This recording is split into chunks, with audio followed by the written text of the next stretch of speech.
Good morning everyone. Good morning ma'am. Good morning बेटे। कुछ पढ़ा है अभी तक?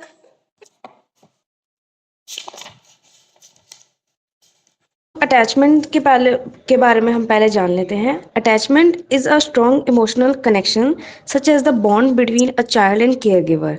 इन psychology the concept of attachment helps explain development and personality. यहाँ पे हम बात कर रहे हैं अटैचमेंट की, जिसका मतलब होता है लगाव। ये एक तरह का इमोशनल कनेक्शन होता है, एक बॉन्ड होता है, और ये चाइल्ड और उसके देखरेख करने वाले यानी कि जो केयर गिवर होता है उसके बीच होता है। साइकोलॉजी में हम इसको पढ़ते हैं ताकि हम बच्चे के डेवलपमेंट यानी कि उसके विकास और उसकी पर्सनैलिटी यानी कि उसके व्यवहार के बारे में अच्छे से जान पाए। जब हम साइकोलॉजी में, चाइल्ड साइकोलॉजी में इसे पढ़ते हैं, तो हम यहाँ पे बच्चों की 3 स्टेजेस का ध्यान रखते हैं। एक तो इन्फेंसी, चाइल्डहुड और एडोलेसेंस। इसके बाद हम थोड़ा जान लेते हैं केयर गिवर के बारे में कि वो कौन होता है। केयर गिवर एक वो स्पेशल पर्सन होता है जो कि बच्चे को सेफ फील करवाता है, या हम ये भी कह सकते हैं जिसके साथ बच्चा सबसे ज़्यादा टाइम स्पेंड करता है। वो चाहे पेरेंट्स भी हो सकते हैं, वो कोई और भी हो सकता है। इसके बाद अब हम जानते हैं कि बच्चा किस तरह से अपने इमोशंस डेवलप करता है। जब बच्चा 6 वीक्स तक का होता है, तब उसका कोई भी फेवरेट नहीं होता। वो हर किसी को देख के हंस लेता है, हर किसी को देख के रो जाता है, उसका कोई फेवरेट पर्सन नहीं होता। लेकिन 6 वीक से 8 मंथ्स तक का जो बच्चा होता है, उसका एक मेन केयर गिवर होता है, एक मेन फेवरेट पर्सन होता है, जिसको लेके उसके कुछ इमोशंस होते हैं, वो उसके साथ रहना चाहता है। फिर 8 मंथ से 2 इयर्स तक का जो बच्चा होता है, वो अपने केयर गिवर के साथ हमेशा रहना चाहता है। वो स्ट्रेंजर्स या जितने भी अजनबी लोग होते हैं उनके साथ नहीं रहना चाहता, वो बस अपने केयर गिवर के साथ रहना चाहता है। और जब उसका केयर गिवर उसे छोड़ के कहीं और जाता है, तो वो रोने लगता है, परेशान हो जाता है। 2 इयर्स के बाद जब बच्चा 2 साल का हो जाता है, उसके बाद बच्चे के अंदर एक अंडरस्टैंडिंग आ जाती है। वो समझ जाता है कि उसका केयर गिवर हमेशा उसके साथ नहीं रह सकता, थोड़े टाइम के लिए ही वो रह सकता है, और फिर वो इस चीज़ को समझ जाता है। अब हम जानते हैं जॉन बोल्बी के बारे में कि उनका इस थ्योरी को लेके क्या कहना है। जॉन बोल्बी ने एक हमें टर्म दिया है, attachment behavioural system. John Bowlby का कहना है कि एक बच्चे के अंदर एक ऑटोमेटिक सिस्टम होता है जिसे हम कहते हैं अटैचमेंट बिहेवियरल सिस्टम। यानी कि जब भी बच्चे को कोई भी परेशानी होती है, वो अपने उस केयर गिवर यानी कि जिसके साथ वो सबसे ज्यादा टाइम स्पेंड करता है, वो उसके पास तुरंत चला जाता है। इससे बोल्वी ने हमको 4 मेन आइडियाज दिए हैं कि बच्चे के साथ कैसा बचपना होता है, जिससे कि वो आगे जाके कैसा बनता है। पहला उन्होंने हमें बताया है सिक्योर, यानी कि सुरक्षित। इसमें क्या होता है, जैसे कि बच्चे का केयर गिवर या पेरेंट्स जिसके साथ भी वो रहता है, अगर जब भी बच्चा रोता है या उसे कभी भी कोई परेशानी होती है, और उसका केयर गिवर यानी कि उसके पेरेंट्स या कोई भी उसके साथ हमेशा खड़े रहते हैं, तो बच्चे के अंदर एक कॉन्फिडेंस आ जाता है। वो उस कॉन्फिडेंस के साथ अपने फ्यूचर में जब वो बड़ा हो जाता है, वो दूसरों पर ट्रस्ट कर लेता है, इजीली फ्रेंड्स बना लेता है और सोशल सर्कल में आराम से रह लेता है। दूसरी स्टेज आती है एनजीएस, यानी कि अलगाव की, जिसको हम अवॉइडेंट भी कहते हैं। इसमें बच्चा ऐसा होता है कि उसका जो केयर गिवर होता है, कभी उनका ट्रीटमेंट बच्चे के साथ काफी अच्छा होता है और कभी काफी बुरा होता है, यानी कि कभी वो बच्चे से प्यार से बात करते हैं और कभी उसे डांट देते हैं।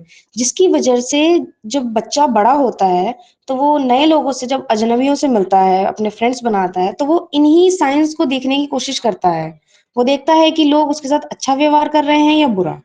वो उतना इजिली ट्रस्ट नहीं कर पाता। तीसरा होता है हमारा रेजिस्टेंट, यानी कि प्रतिरोधी। इसमें क्या होता है, जब बच्चा छोटा होता है और अगर उसका केयर गिवर जो होता है यानी कि जो उसका देख रेख कर रहा है, वो अगर उसके उतना क्लोज नहीं है, वो उससे उतने अच्छे से बात नहीं कर रहा, अक्सर डांटता रहता है या इस तरह से बिहेव करता है, तो एक टाइम बाद बच्चा भी अपने आप में प्रतिरोधी यानी कि एक लोनर बन जाता है। वो किसी की कंपनी उतना पसंद नहीं करता, वो अकेले रहना ज्यादा प्रेफर करता है किसी के साथ रहने से। और चौथा होता है डिसऑर्गेनाइज्ड, यानी कि बेतरतीब। इसमें क्या होता है, जब बच्चे का बचपन काफी ज्यादा स्कैरी या ट्रॉमेटिक होता है, यानी कि डरावना, या उसके साथ कोई ऐसी दुर्घटना हो जाती है बचपन में, तो जब वो बच्चा बड़ा होता है, तो वो कुछ भी करने से या कुछ लोगों को अपने दोस्त बनाने से पहले काफ़ी ज़्यादा सोचता है। वो अपने में ही कन्फ्यूज़्ड रहता है, उसको नहीं समझ आता कि उसको क्या करना चाहिए, क्या नहीं। जॉन बोल्वी ने हमें ये भी बताया है कि इन सब की वजह से बच्चे के ऊपर क्या आउटकम होते हैं, और इसके 2 आउटकम होते हैं। एक होता है पॉजिटिव, एक होता है नेगेटिव। पॉजिटिव वो होता है जिसमें बच्चा सिक्योर होता है, यानी कि उसके पेरेंट्स या केयर गिवर हमेशा उसके साथ थे, उसकी उन्होंने हेल्प करी, जब भी उसको ज़रूरत थी वो उसके साथ खड़े थे। तो बच्चा कॉन्फिडेंट हो जाता है बड़े होके, दूसरों पर ट्रस्ट कर लेता है, सोसाइटी में अपनी एक अच्छी इमेज बना पाता है। नेगेटिव वो होता है जिसमें बच्चा जब छोटा होता है, उसके पेरेंट्स उसके साथ, उसके केयरगिवर उसके साथ उतना नहीं थे, तो वो नेगेटिव डेवलपमेंट हो जाती है उसकी।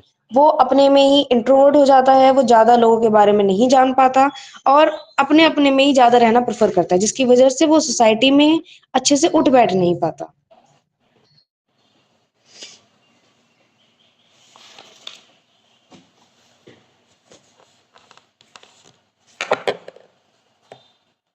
मैम हो गया। समझ में आया भाई?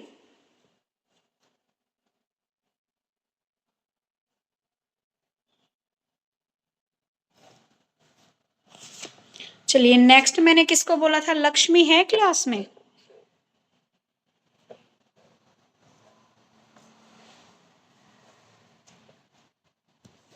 इससे कोई रिलेटेड कोई क्वेश्चन है, नहीं समझ में आया तो पूछ सकते हो, नहीं तो फिर मैं शुरू करा रही हूँ।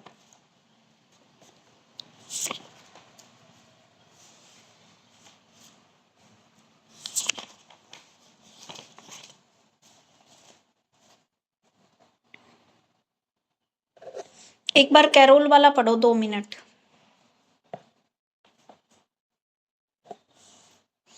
हो गया बेटा? कर रहा हूँ, एक मिस्टेक कोई बात ना, कोई बात ना। काटा ना करे, जो कर मिस्टेक हो ना उन्हें पढ़िए रहने देवे, क्योंकि जब हम काट दें ना, जब ज्यादा ध्यान जा है। देखियो, कल हमने किया था कोलबर्ग की मोरल डेवलपमेंट थ्योरी, और आज हम करेंगे कैरोल गिल्गिन की मोरल डेवलपमेंट थ्योरीज। ठीक है? जो कैरोल गिल्गिन थे, उनका जन्म न्यूयॉर्क सिटी में 28 नवंबर 1936 को हुआ था। ठीक है? वो क्या थे? एक रिसर्च करता थे, जिन्होंने क्या है मोरल डेवलपमेंट पर काफी वर्क किया। ठीक है? कैरोल का जो मेन फोकस था वो था गर्ल्स के मोरल डेवलपमेंट के ऊपर। ठीक है? इन्होंने क्या है, गिल्गिन ने कोलबर्ग के जो काम की है उसको क्रिटिसाइज किया था। ठीक है?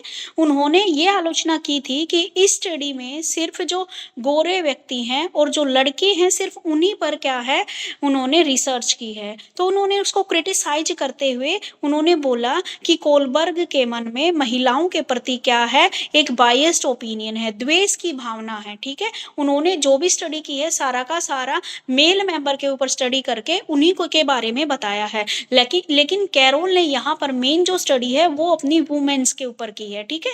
उसमें क्या है, उन्होंने बोला है कि जो मोरल डेवलपमेंट का जो सिद्धांत है, वो चाहे पुरुष हो या चाहे महिला हो, सब में क्या है डेवलपमेंट का क्या है सेम लेवल होता है, यानी कि सबके लिए मोरल डेवलपमेंट उतनी ही आवश्यक है। इसके लिए उन्होंने बोला कि जितनी भी फीमेल होती हैं उनको क्या है दूसरों की भी देखभाल करना सिखाया जाता है। कैरोल ने महिलाओं को सुनने और स्वयं और स्वार्थ के अर्थ पर पुनः चिंतन करने के पश्चात कुछ साइकोलॉजिकल टर्म्स का निर्माण किया। ठीक है? उन्होंने 4 प्रश्न पूछे उनसे। हु इज स्पीकिंग, कौन बोल रहा है, इन वट बॉडी, कहाँ से बोल रहा है, टेलिंग वट स्टोरी, क्या कहानी सुनाई जा रही है, इन वट कल्चर फ्रेमवर्क, किस सांस्कृतिक ढांचे में कहानी प्रस्तुत की जा रही है। यानी कि उन्होंने अपनी स्टडी की, महिलाओं के ऊपर उन्होंने स्टडी की, और ये जो स्टडी थी उनकी वो थी मोरल डेवलपमेंट के ऊपर। वो चाहते थे कि मोरल जो डेवलपमेंट, नैतिक विकास है, मेल के साथ साथ फीमेल के लिए भी जरूरी है, क्योंकि फीमेल को क्या है सबकी देखभाल करनी पड़ती है, सबको सुनना पड़ता है, सबके बारे में सोचना पड़ता है। ठीक है? तो उन्होंने क्या है इसी स्टडी के दौरान उन्होंने 4 क्वेश्चंस के ऊपर क्या है फोकस किया कि कौन ये क्या है, कौन बोल रहा है, कहाँ से बोल रहा है, क्या कहानी सुना जाए, किस कल्चरल बैकग्राउंड से आप आ रहे हो। ठीक है? तो गिल्गिन ने क्या है जो क्रिटिसाइज की उनकी पुस्तक 1982 में प्रकाशित हुई। ठीक है? जिसमें उन्होंने psychological theory and human development के ऊपर क्या है अपने थॉट दिए। ये 1982 में क्या है ये बुक उनकी पब्लिश हुई, जिसमें क्या है बहुत सारी जो फेमिनिस्ट है जिन्होंने इस बात पर जोर दिया कि जितने भी मेल हैं और फीमेल हैं उसमें कोई भी अंतर नहीं है, सबके लिए साइकोलॉजिकल टेंडेंसी एक समान है, ठीक है, सबके लिए जो नियम है जो न्याय है वो सबके लिए क्या है एक जैसे हैं, ठीक है। इसके साथ ही उन्होंने क्या है रिलेशनशिप के बारे में सोचने और झुकाव रखने की बात की। इसके अनुसार जो भी वेस्टर्न सोसाइटी है दोनों को समान रूप से महत्व दिया।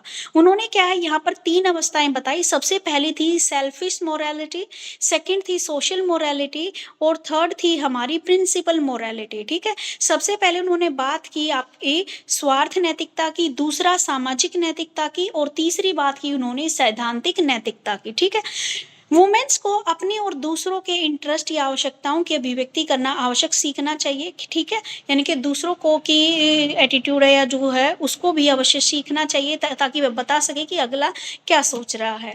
गिल्किन का विचार था कि महिलाएं क्या है जज करने से हिचकती हैं, ठीक है, वो किसी भी चीज़ के ऊपर इतना जल्दी डिसीजन नहीं ले पाती, क्योंकि क्या है वह सबसे पहले बहुत सारी चीज़ों की जटिलताओं को महसूस करती हैं।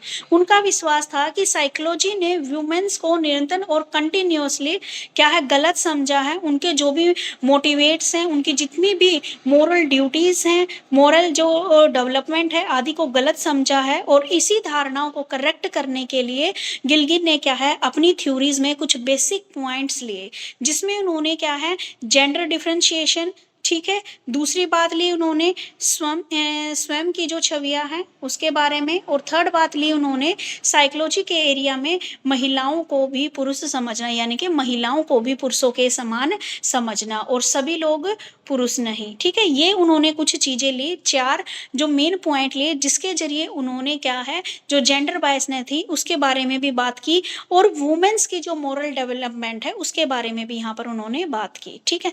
अब मेरे को ये बताइए कैरोल का क्या इतना समझ में आया है? कैरोल क्या थे? न्यूयॉर्क सिटी के थे, 1936 में उनका जन्म हुआ। उन्होंने क्या है एक रिसर्च की, उनकी मेन जो रिसर्च एरिया था वो वुमेन्स की क्या थी मोरल डेवलपमेंट के ऊपर था, ठीक है। जो इससे पहले कोलबर्ग ने जो थ्योरी दी थी उन्होंने क्या है सिर्फ और सिर्फ मेल के बारे में बात की, यहाँ पर उन्होंने अपनी थ्योरी में फीमेल के ऊपर कोई ध्यान नहीं दिया और मेल को ही डोमेन मानकर उन्होंने क्या है अपनी पूरी थ्योरी को प्रेस्क्राइब कर दिया।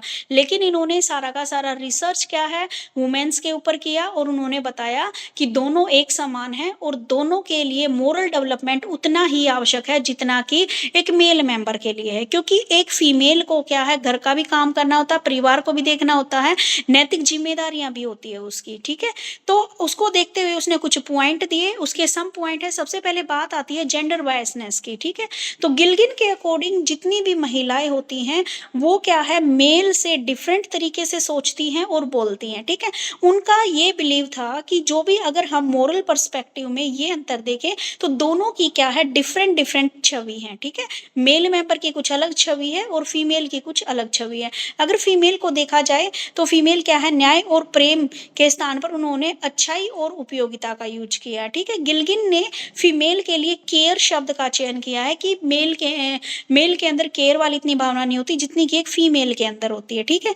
तो महिलाएं स्वयं को इसके लिए क्या है अगर मान लीजिए दूसरों को कोई उससे कोई गलत काम हो जाता है तो वो क्या है खुद को क्या है उस काम के लिए खुद को ही जिम्मेवार ठहराती है, क्योंकि उन्होंने उस कष्ट को रोकने के लिए कुछ नहीं किया। तो गिल्किन के अकॉर्डिंग जितनी भी फीमेल है उनके संबंध में बनाए गए नियम बदल देती है जबकि पुरुष नियमों को अपनाते हैं, यानी कि उन्होंने बताया कि जो मेन बात है वो तो क्या है फीमेल के ऊपर है, ठीक है। उपयोगिता और लैंगिक भिन्नता के बारे में इन्होंने यहाँ पे बात की गई है।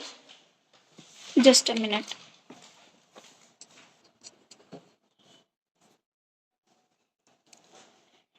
ठीक है। उन्होंने बोला कि मोरल डेवलपमेंट में देखा जाए तो फीमेल सबसे आगे है, क्योंकि उनको घर की भी जिम्मेवारी होती है और औरों की भी केयर करना उन्हें पड़ता है, ठीक है। तो इन्होंने यहाँ पर जो लैंगिक भिन्नता वाली बात उन्होंने वहाँ पे क्रिटिसाइज की थी, यहाँ पर इन्होंने इस तरीके से दिखाई कि भाई मेल के साथ साथ फीमेल को क्या है मोरल डेवलपमेंट ज़्यादा होती है उसके अंदर, ठीक है, उसको भी जरूरत होती है वो, क्योंकि वो पूरे परिवार की केयर करती है। अगर किसी के साथ किसी को कोई परेशानी होती है तो उसके लिए भी वह खुद को ही दोषी मानती है। दूसरी बात इन्होंने अपनी थ्योरी में बताई है स्वयं की छवियां, यानी कि पुरुष का अलगाव, महिला की समानता। आप स्वयं से किस प्रकार विवरण करोगे, यानी कि आप खुद का कंपैरिजन खुद से कैसे करोगे, ठीक है। तो गिल्गिन ने यहाँ पर जितनी भी फीमेल्स हैं उनको क्या है, एक निमंत्रण था ताकि वे अपनी इमेज को बुलंद कर सके, उनके जो भी अस्पष्ट क्वेश्चन थे उनका वे आंसर उन्हें मिल सके, लेकिन वे सभी उनके जीवन का रास्ता दिखाने वाले थे। उनके जितने भी आंसर्स थे उनको आइडेंटिफाई करना, महिलाएं बेटियां थी, पत्नियां थी, माँ थी, ठीक है, मित्र थी। संक्षेप में स्वयं के संबंधों को परिभाषित करते हुए बताया कि वे कौन है। इन्होंने अपनी थ्योरी में एक क्वेश्चन बताया था कि कौन बोल रहा है, ठीक है। तो उन्होंने इस थ्योरी में ये बताया कि फीमेल को खुद से ही क्या है, पहले क्वेश्चन करना चाहिए, खुद से ही अपना कंपैरिजन करना चाहिए, आपकी क्या इमेज, आप कौन हो, ठीक है। आप किसी की माँ हो, किसी की बेटी हो, किसी की पत्नी हो, ठीक है, किसी की सहेली हो, ठीक है। तो ये सारी चीजें उन्होंने बताई। तो उन्होंने इस क्वेश्चन के जरिए कि सबसे पहले क्या है, हमें मोरल डेवलपमेंट से पहले हमें खुद को पहचानना है कि हम कौन हैं, ठीक है। तब यहाँ पर उन्होंने जेंडर डिफरेंस के एक्सपीरियंस में ही उन्हें दिखाई पड़ता है कि उनके द्वारा पैदा होते हुए जितने भी इमोशनल इन्वायरमेंट है इसके बारे में उन्होंने बात की, उन्होंने कनेक्टेडनेस के बारे में बात की, जेंडर एंड मोरल जजमेंट के बारे में उन्होंने बात की, ठीक है। सेल्फ कॉन्शियसनेस, जस्टिस, केयर और अल्टीमेट रिस्पॉन्सिबिलिटीज होती हैं एक महिला के ऊपर, इसलिए उसको दूसरों से पहले खुद स्वयं के बारे में क्या है पता होना चाहिए कि वो क्या है, ठीक है। उसके बाद इन्होंने थर्ड जो पॉइंट बताया वो बताया साइकोलॉजी के एरिया में महिलाओं को पुरुष समझना। यहाँ पर कैरोल का विश्वास था कि जो साइकोलॉजी है उसमें महिलाओं को ऐसा माना गया है कि वो भी क्या है, पुरुषों के ही समान है, ठीक है। उनमें भी मोरल डेवलपमेंट और इंटेलेक्चुअल डेवलपमेंट दोनों होते हैं, ठीक है। और उन्होंने एक्सपीरियंस किया कि जिस प्रकार एक मेल द्वारा निर्धारित पथ का अनुसरण नहीं करते, जब एक मेल है, जब महिलाएं जब पुरुषों द्वारा निर्धारित जो तय पाथ है उसका अनुसरण नहीं करती है, तो ये निष्कर्ष निकलता है कि महिलाओं का इसमें कोई दोष नहीं है, ठीक है। उन्होंने ये माना कि मेल और फीमेल बराबर हैं। मेल मेंबर क्या बोलता है कि यही करना वो नहीं करना, अगर कोई फीमेल उसको नहीं मानती तो इसमें फीमेल की कोई गलती नहीं है, ठीक है, क्योंकि इंटेलेक्चुअल और मेंटल डेवलपमेंट दोनों के लिए बराबर जरूरी है। उसके बाद उसने फोर्थ में माना कि सभी लोग पुरुष नहीं हैं। गिल्गिन के अकॉर्डिंग कोलबर्ग का सिद्धांत पुरुषों पर स्टडी पर आधारित है और इन्होंने यहाँ पर महिलाओं पर स्टडी की है। महिलाओं में नैतिक विकास की इन्होंने 3 अवस्थाएं बताई है। सबसे पहले pre conventional, conventional and post conventional, जो उन्होंने बताई थी, ठीक है। कोलबर्ग ने भी यही बताई थी, pre conventional, conventional and post conventional. ऐसे ही क्या है, इन्होंने महिलाओं के ऊपर स्टडी किया और इन तीनों ही फैक्टर्स को जो कोलबर्ग ने लिए थे वही तीनों फैक्टर इन्होंने लिए और इन्होंने क्या बताया, सबसे पहले प्री कन्वेंशनल में बताया कि इस स्टेज के अकॉर्डिंग व्यक्ति अपने जीवित रहने की ओर ध्यान देता है और हर व्यक्ति हर बच्चे में सत्य है, लेकिन जो परिवर्तन की जो अवस्था है वो भी आती है जिसमें व्यक्ति स्वयं को औरों के बीच संबंध देखता है। प्री कन्वेंशनल स्टेज में इसने ये बताया है कि जब व्यक्ति है, चाहे कोई बड़ा है, बच्चा है, बूढ़ा है, कोई भी है, सबके अंदर क्या होता है, ट्रांजिशन स्टेज आती है। ट्रांजिशन यानी कि परिवर्तन की अवस्था आती है। पहले हम बच्चे थे, फिर हम बड़े हो गए, ठीक है, फिर आप एडोलसेंस में आ गए, फिर आप क्या है प्रौढ़ावस्था में आ गए, फिर आप ओल्ड एज में आ गए, यानी कि सभी के अंदर क्या है चेंजेस होते रहते हैं। बस बात ये है कि हमें स्वयं को बस यही है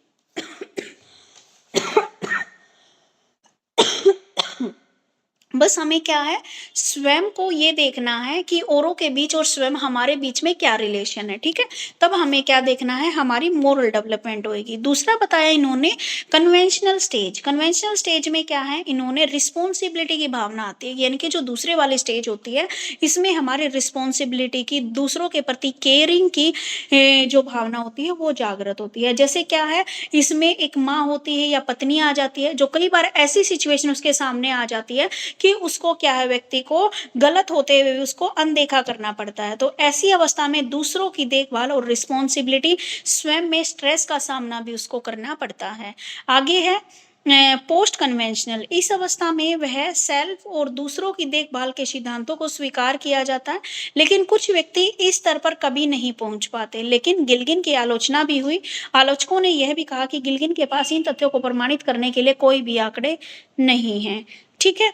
तो जो कैरोल गिल्गिन थे उन्होंने इस तरीके से क्या है अपनी स्टडी को डिफाइन किया। सारी की सारी स्टडी क्या थी, फीमेल के ऊपर थी कि फीमेल की भी मोरल डेवलपमेंट जरूरी है, जिसमें उन्होंने बताया सबसे पहले जो प्री कन्वेंशनल थी उसमें बताया कि हर व्यक्ति के अंदर एक ट्रांजिशन स्टेज आती है, एक परिवर्तन की अवस्था आती है, कभी वह बच्चा होता है कभी वह बूढ़ा ऐसे जाता है, तो उसको उस टाइम पर उनके बीच में कैसे रिलेशन है उनको देखना होता है।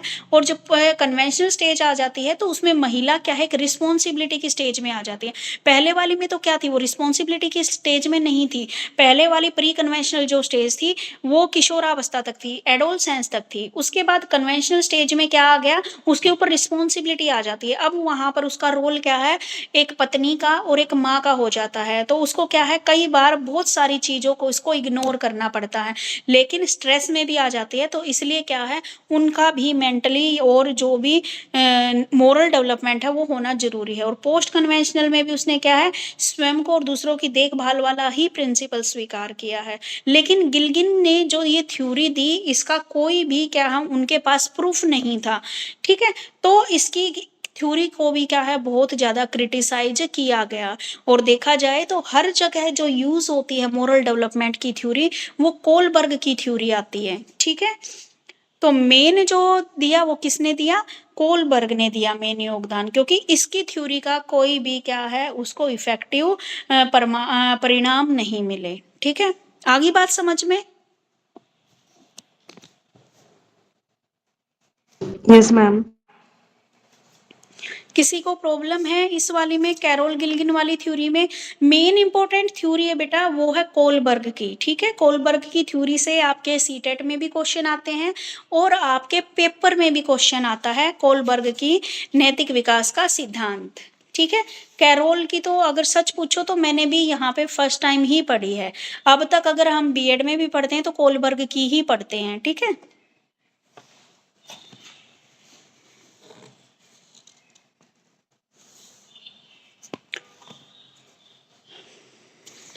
क्लियर है सबको।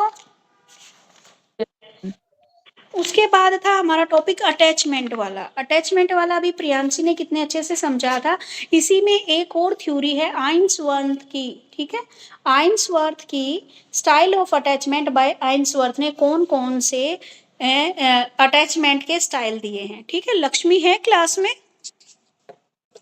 चलो कोई बात नहीं। देखो तो बाल्बी की भांति ही जैसे बाल्बी ने क्या है अपनी अटैचमेंट के बारे में अपने व्यूज दिए, अपनी थ्योरी दी, वैसे ही क्या है एक आइंस्टाइन थे, उन्होंने भी क्या है अपने इस थ्योरी के बारे में कुछ स्टाइल बताए हैं। सबसे पहले तो उन्होंने बताया कि करेक्टरिस्टिक्स ऑफ सिक्योर अटैचमेंट, सबसे पहले तो सुरक्षित लगाव की विशेषता। दूसरी बताई उन्होंने उभय भावी लगाव की विशेषता, characteristics of ambivalent attachment, characteristics of avoidant attachment, ठीक है। ये तीन इन्होंने बातें बताई। एक तो सिक्योर अटैचमेंट के बारे में इन्होंने बात की, दूसरा एम्बीवेलेंट अटैचमेंट के बारे में इन्होंने बात की, और तीसरा अवॉइडेंट अटैचमेंट के बारे में इन्होंने बात की। तो सबसे पहले बात आती है हमारी सिक्योर अटैचमेंट की। सुरक्षित लगाव वाले बच्चे जब अलग होते हैं तो वो क्या होते हैं, वो बहुत दुखी होते हैं। जब वे उन्हें दोबारा मिलते हैं तो वे बहुत खुश होते हैं। जब आपको देखा जाता है कि कोई भी एडल्ट केयर गिवर पर निर्भर करता है कि बच्चा उसके जाते ही अपसेट हो जाता है और उसके आते ही बच्चा क्या है कंफर्ट फील करता है, ठीक है। तो ये होती है सुरक्षित लगाव की विशेषता। यानी कि जब एक छोटा बच्चा है अपनी मम्मी के पास होता है तो वह खुद को क्या है सिक्योर महसूस करता है, उसके साथ अपनी मम्मी के साथ अटैचमेंट ये है कि भाई मैं मेरी मम्मी के साथ हूँ तो मैं बिल्कुल ठीक हूँ, ठीक है। तो जब उसका कोई मम्मी मान लीजिए कहीं चली जाती है, बच्चे को चलो मार्केट भेजे, तो बच्चा क्या है अपसेट हो जाता है, रोने लग जाता है, उसका वो कंफर्ट जोन कहीं पे चला जाता है, गुम हो जाता है, ठीक है। जब उसकी मम्मी या कोई भी उसका केयर गिवर है वह वापस आता है तो बच्चा फिर से खुश हो जाता है। तो ये बताई गई उन्होंने सिक्योर अटैचमेंट की कैरेक्टरिस्टिक्स, ठीक है। दूसरी बात बताई इन्होंने एम्बीवेलेंट अटैचमेंट। एम्बीवेलेंट अटैचमेंट में क्या बताया गया, ऐसे बालक माता पिता को छोड़कर जाने पर बहुत दुखी हो जाते हैं और ऐसे लगाव की शैली बहुत ही अनकॉमन होती है। रिसर्च यह बताती है कि एम्बीवेलेंट अटैचमेंट माता पिता की उपलब्धता के अभाव के कारण होता है। ऐसे बच्चे अपनी माता या ध्यान रखने वाले पर निर्भर नहीं कर सकते, ठीक है। इसमें क्या है पुअर मैटरनल अवेलेबिलिटी होती है, ठीक है। माता पिता या ध्यान रखने वाले पर निर्भर नहीं कर सकते। इसमें क्या बताया भाई एम्बीवेलेंट अटैचमेंट में,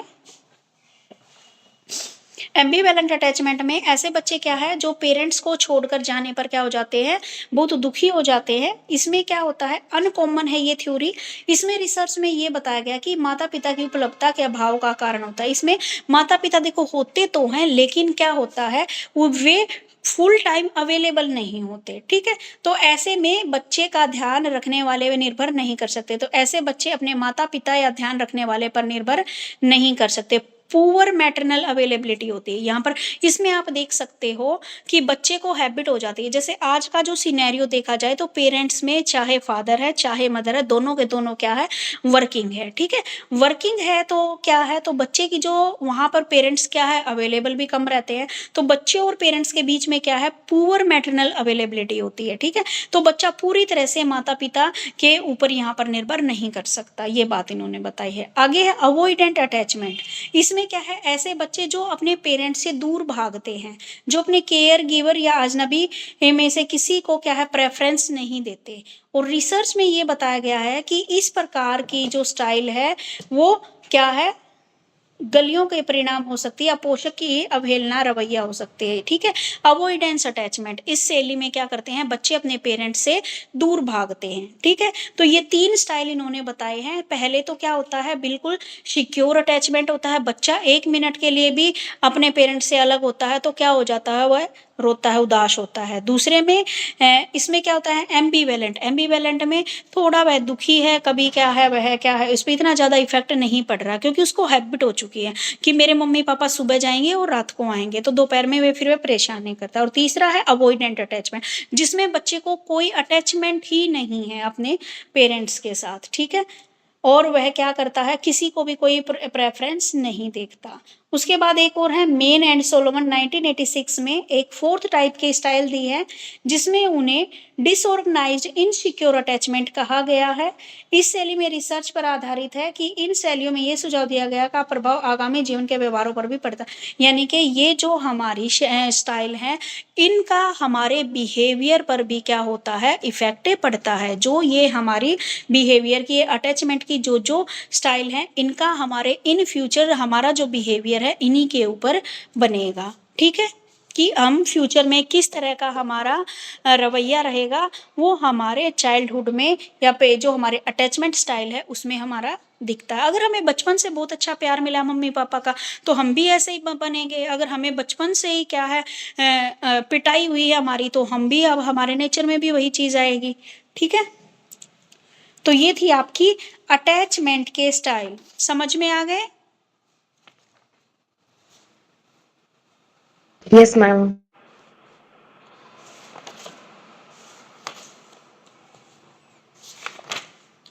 ठीक है, अगला टॉपिक आता है हमारा पर्सनैलिटी डेवलपमेंट का। ठीक है, पर्सनैलिटी डेवलपमेंट मीनिंग क्या है, नेचर क्या है, असेसमेंट। ठीक है, फ्रायड की साइको सोशल डेवलपमेंट, एरिक्सन की theory, influence of early childhood experience and later personality. ठीक है, तो अब हम बात करते हैं पर्सनैलिटी डेवलपमेंट की।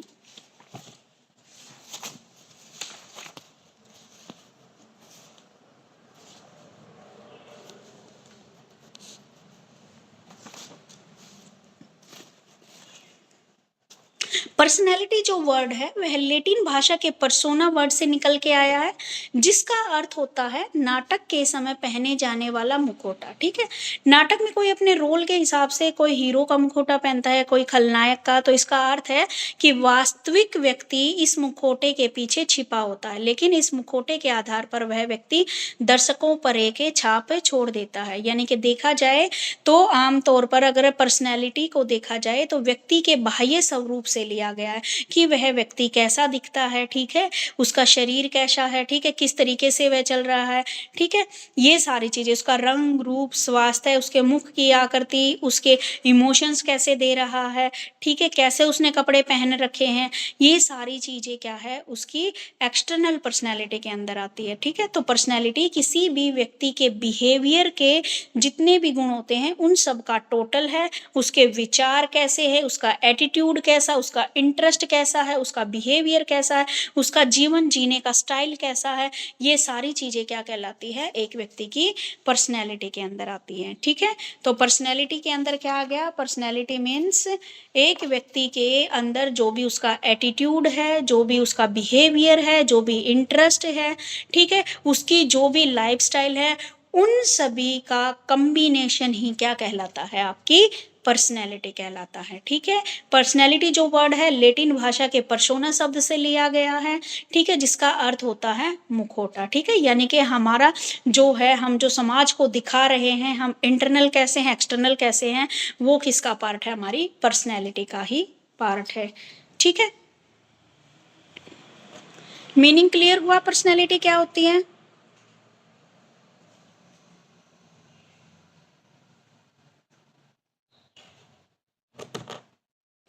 ठीक है बेटे, अब जो पर्सनैलिटी की जो स्टडी है वह साइकोलॉजी के हिस्ट्री में बहुत पुरानी है।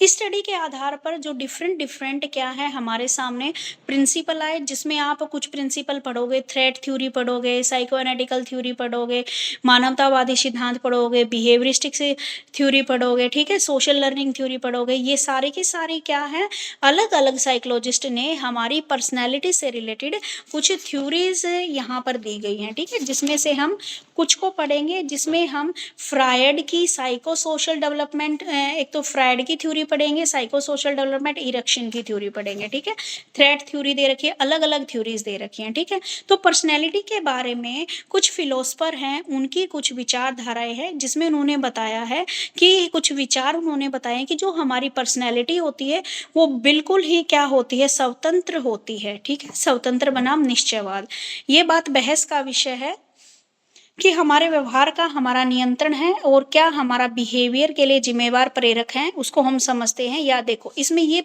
देखा जाता है कि जो हमारी पर्सनैलिटी है, ठीक है, क्लियर हो गया?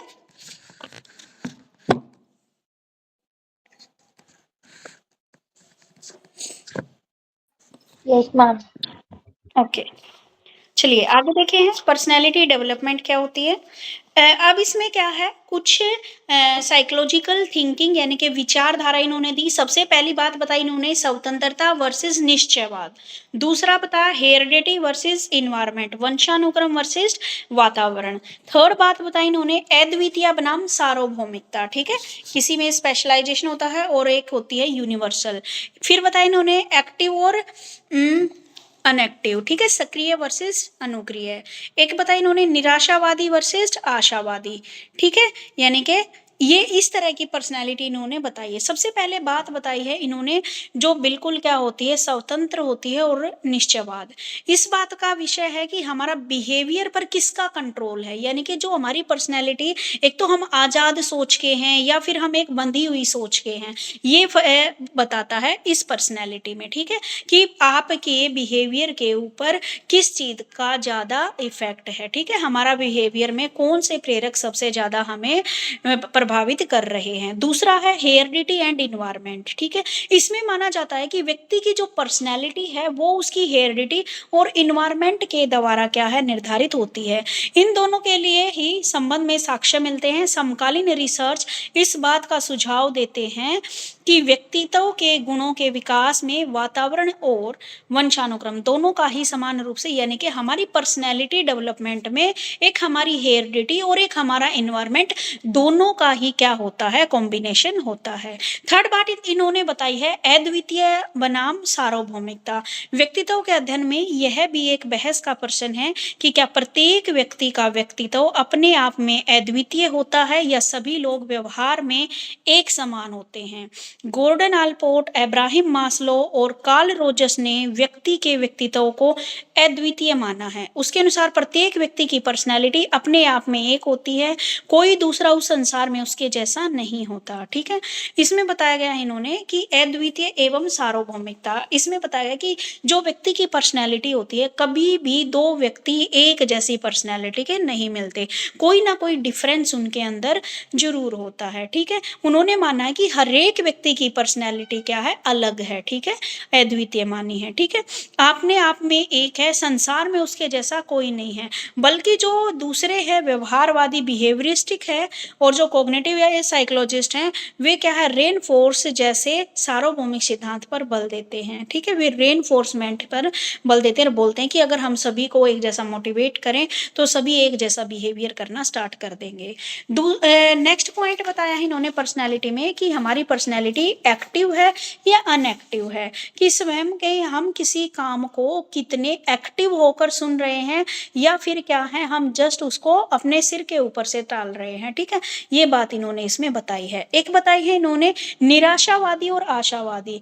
एक होते हैं जो हर एक चीज को नेगेटिव सोचते हैं। ठीक है, और एक व्यक्ति की पर्सनैलिटी ऐसी होती है भाई कुछ भी गलत हो जाए फिर भी वो ये सोचता है कोई बात नहीं भाई, जो हुआ है वो अच्छे के लिए हुआ है। ठीक है, एक होते हैं आशावादी जो कभी भी क्या है अपनी आशा नहीं छोड़ते हैं। तो ये देखा जाता है इन दोनों में से किस फैक्टर का ज्यादा हमारे ऊपर कंट्रोल है। ठीक है, तो ये बताए थे कुछ विचारधाराएं जिसके आधार पर हम ये देखते हैं कि व्यक्तित्व के बारे में व्यक्ति के ऊपर किन किन मोटिवेटर का ज़्यादा इफेक्ट है। ठीक है, अब आती है पर्सनैलिटी की विशेषताएं। क्या क्या विशेषताएं हैं भाई पर्सनैलिटी की? इसमें क्या है, व्यक्ति की साइको फिजिकल सिस्टम के रूप में माना जाता है, डायनेमिक ऑर्गेनाइजेशन होती है, कंसिस्टेंसी पाई जाती है, यानी कि अलग अलग अवसरों पर हमारी पर्सनैलिटी अलग अलग हो जाती है। ठीक है, यूनिक एडजस्टमेंट होती है, यानी कि हर एक व्यक्ति की क्या होती है अपनी एक यूनिक एडजस्टमेंट होती है। ये डायनेमिक होती है, डायनेमिक यानी कि हमारी पर्सनैलिटी चेंज होती रहती है। सेल्फ कॉन्शियसनेस होती है इसमें, यानी कि हमें स्वयं का ज्ञान होता है। हमारी जो पर्सनैलिटी है वो गोल ओरिएंटेड होती है। ठीक है, हम जिस डायरेक्शन में काम कर रहे होते हैं हम खुद को भी वैसा ही बनाना शुरू कर देते हैं। ठीक है, गोल डायरेक्टेड होती है। उसके बाद क्या है, इसमें दृढ़ता होती है, सफलता की दृढ़ता। और बताया गया है स्ट्रोंग विल पावर होती है और फ्लेक्सिबिलिटी होती है। ठीक है, फ्लेक्सिबिलिटी यानी कि इन्वायरमेंट के अकॉर्डिंग जैसा है हम वैसा ही बनने की कोशिश करते हैं। ठीक है, तो ये थी आपकी पर्सनैलिटी और इसकी विशेषताएं। अब कुछ आते हैं पर्सनैलिटी के इन्फ्लुएंस ऑफ पर्सनैलिटी के एक्सपीरियंस का व्यक्ति के व्यक्तित्व पर क्या प्रभाव पड़ता है पूर्व बाल्यकाल में। यानी कि इन्होंने बोला है कि अर्ली चाइल्डहुड में हमारा influence of early childhood experience take on later personality of a human being.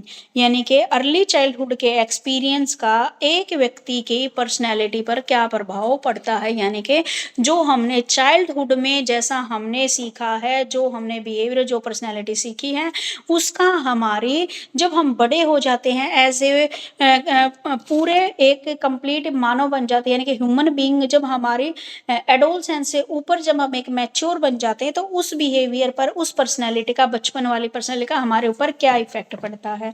ठीक है, तो इसके इफेक्ट के लिए इन्होंने बताया है कि बालक के विकास की अवस्थाओं को जब हम स्टडी करते हैं साइकोलॉजिस्ट आमतौर पर अर्ली चाइल्डहुड की अवस्था 3 से 6 वर्ष मानते हैं, और इस अवस्था में बालक अपने वास्तविक जीवन को जीता है और विभिन्न प्रकार के एक्सपीरियंस को लेता है। ठीक है, अपने बड़ों से नई नई चीजें वह सीखता है। ठीक है, अब वह क्या है इसके बाद के जीवन में वह औपचारिक रूप से शिक्षा ग्रहण करता है, अपने को किसी कैरियर में डालता है और उसके ये एक्सपीरियंस उसे उसी प्रकार काम आते हैं जिस प्रकार अभिमन्यु द्वारा अपनी माँ के गर्भ में चक्रव्यूह को तोड़ने संबंधी ज्ञान प्राप्त किया गया था, और यह अनुभव महाभारत के युद्ध में उसे काम आया। तो पूर्व बाल्यावस्था में बालक अपने परिवार से, अपने समाज से, अपने इन्वायरमेंट से क्या है डिफरेंट एक्सपीरियंस प्राप्त करता है, और ये कंसेप्ट उसकी पर्सनैलिटी डेवलपमेंट में बहुत सहायक होते हैं।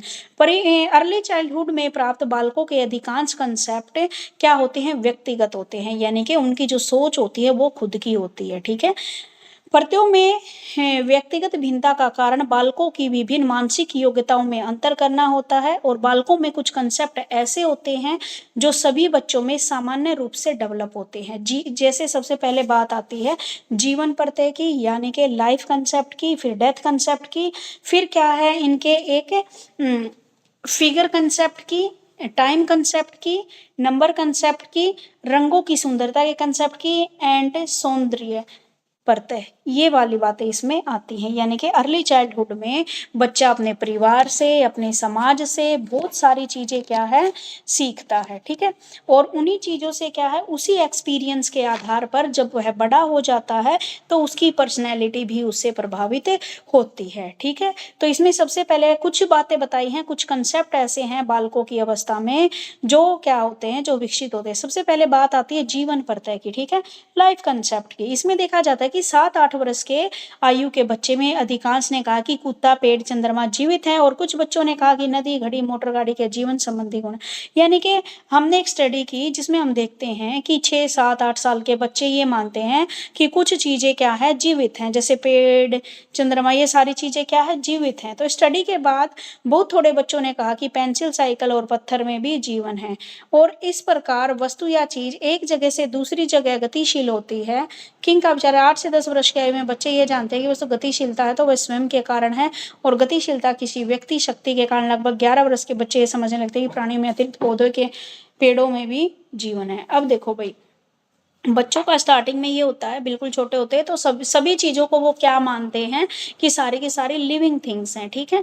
लेकिन जैसे जैसे थोड़ा सा बड़ा होता है वह कुछ चीजों को क्या मानता है, लिविंग मानता है, और कुछ को नॉन लिविंग। फिर उसके अंदर ये ज्ञान हो जाता है कि जो चीजें चलती फिरती है ना वो लिविंग है, और जो नहीं चलती फिरती वो नॉन लिविंग है। लेकिन जब बच्चा 10-11 वर्ष का होता है तब उसे पता लग जाता है जो ट्री है ये चलते नहीं है लेकिन फिर भी क्या है ये लिविंग थिंग के अंदर आते हैं, ठीक है। तो ये जीवन कंसेप्ट क्या है उसका बचपन में क्रिएट हुआ और इन फ्यूचर आगे उसको ये समझ में आया, ठीक है।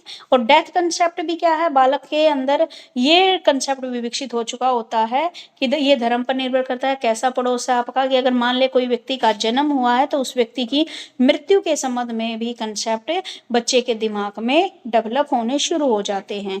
एक है आकृति कंसेप्ट, विभिन्न डिफरेंशियों के आधार पर यह स्पष्ट है कि बालक में वस्तुओं के आकार संबंधी कंसेप्ट भी डेवलप हो जाते हैं 6 वर्ष की आयु में। हमने बच्चे को कोई भी किसी भी ऑब्जेक्ट का नाम लिया तो उसी से रिलेटेड कंसेप्ट उसके माइंड में हो जाता है। एक टाइम कंसेप्ट, बालक पहले उस समय से सीखता है जो उसके दैनिक जीवन से संबंधित होते हैं, ठीक है, जैसे दूध पीना, समय पर उठना, समय पर सोना, ये सारी चीजें। एक नंबर कंसेप्ट आता है इसमें, जिसमें संख्या से संबंधित शब्द बोलने लग जाता है बच्चा, ठीक है। मूल्य, और उसके बाद रंगों की सुंदरता, प्रत्येक आयु बालकों को रंग पसंद आते हैं, कौन सा रंग सुंदर लगेगा इस बात पर निर्भर करता है कि उसकी सांस्कृतिक अभिव्यक्ति क्या है। और सौंदर्य पड़ता है, बालकों को वो सारी चीजें सुंदर लगती हैं, जो उन्हें पसंद आता है उसे रख लेते हैं, जो पसंद नहीं आता उसको हटा देते हैं, ठीक है। तो इसमें आपका ये वाला जो क्वेश्चन मैंने अभी कराया है, नेचर असेसमेंट, ठीक है, ये कोई इतना इंपॉर्टेंट नहीं है जो अभी पढ़ा है। आपको मेन इसमें क्या पढ़ना है, पर्सनैलिटी का मीनिंग। उसके बाद जो ये फिलोसफिकल विचारधाराएं हैं इनको भी बेशक से डिलीट कर देना, कोई जरूरत नहीं है। पर्सनैलिटी का मीनिंग और पर्सनैलिटी की कैरेक्टरिस्टिक्स, विशेषताएं, इस टॉपिक में से आज जो पढ़ा है इसमें से बस यही 2 चीजें आपको मेन लर्न करनी है, ठीक है। उसके बाद इसके ऊपर आएंगे व्यक्तित्व को प्रभावित करने वाले कारकों का परिचय दीजिए, ठीक है। तो हमारे व्यक्तित्व को कौन कौन से कारक प्रभावित करते हैं, हमारी हेरिडिटी और इन्वायरमेंट, 2 फैक्टर्स हैं, हेरिडिटी और इन्वायरमेंट, वंशानुक्रम और वातावरण। उसके बाद है पर्सनैलिटी तत्व किन किन चीजों से मिलके बनी है, इसके मापन की विधियां कौन कौन सी है, फ्रायड का, ये सारी चीजें ना मैं कल कराऊंगी। थोड़ा ही बच गया, कल ये खत्म हो जाएगा तुम्हारा। अब देखो इसमें से करना है पर्सनैलिटी का मीनिंग और उसकी विशेषताएं। अब मुझे बताइए कल ये कौन सा बच्चा करके लाएगा, व्यक्तित्व को प्रभावित करने वाले कारक, factor affecting of personality, personality को कौन कौन से फैक्टर अफेक्ट करते हैं। सुप्रिया आपने नहीं दी ना जी मैम। कोई भी प्रेजेंटेशन, पर आपके पास बुक है आपके पास? जी नहीं है चलो ठीक है रहने दो। मैम, मेरे पास बुक नहीं है। हाँ कोई बात नहीं, कोई बात नहीं बेटा। तो क्या मैं नहीं दे सकती? क्या? मैं क्या प्रेजेंटेशन नहीं दे सकती नहीं बुक आप नहीं है दे तो? सकते हो अगर आपकी इच्छा है तो, आप नेट पे से सर्च करके लिख के और कल बता दो मुझे, कोई दिक्कत नहीं। ओके, तो फिर क्या बताएं? हाँ, कई बच्चे ये बोल देते हैं ना कि मैम मेरे पास बुक नहीं है, मैं नहीं दे पाऊंगी, तो इसीलिए पूछ रही हूँ। अगर आप बता सकते हो इस टॉपिक को कल, तो ये मैं आपको दे देती हूँ, नाम लिख लेती हूँ आपका यहाँ पे। कर दोगे इसको प्रेजेंट कल? ओके। क्या है? व्यक्तित्व को प्रभावित करने वाले कारक। इसमें दो फैक्टर हैं आपके, एक तो आपके वंशानुक्रम हेरिडिटी से संबंधित, और दूसरे है एनवायरमेंट। ठीक है ma'am. Factor affecting of personality, ये सर्च करना है आपको, ठीक है। ओके। उसके बाद है पर्सनैलिटी निर्माण के तत्वों की, यानी कि जब आपकी पर्सनैलिटी फॉर्मेशन होती है तो कौन कौन से फैक्टर उसके अंतर्गत आते हैं। ये वाला क्वेश्चन कौन करके लाएगा? Anisha, yes ma'am. करके ले आओगे बेटा? यस मैम, कर लाऊंगी। ठीक है, होगा ना आपकी बुक में ये? बुक नहीं मिली मेरे को अभी, लेकिन मैं गूगल से कर लूंगी। हाँ ठीक है बेटा। यानी कि personality, factor of personality formation, ये है टॉपिक। व्यक्तित्व निर्माण के तत्वों की व्याख्या। अब एक लास्ट क्वेश्चन रह गया है, पर्सनालिटी डेवलपमेंट की विधियां, मेथड, किसकी, कौन कौन से मेथड से हम पर्सनालिटी डेवलपमेंट कर सकते हैं। सिद्धि, दोबारा से तुम्हारे नंबर लगाने स्टार्ट कर दूं? Yes ma'am. ठीक है, तो इसको करके ले आओगे बेटा, पर्सनालिटी डेवलपमेंट के मेथड। Okay ma'am. ओके बेटे, चलो ठीक है, फिर मिलते हैं कल।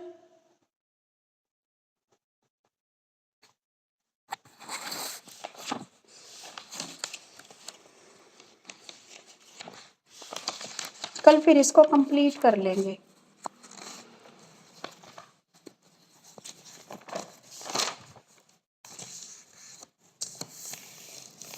चलिए, आप लीव कर सकते हो।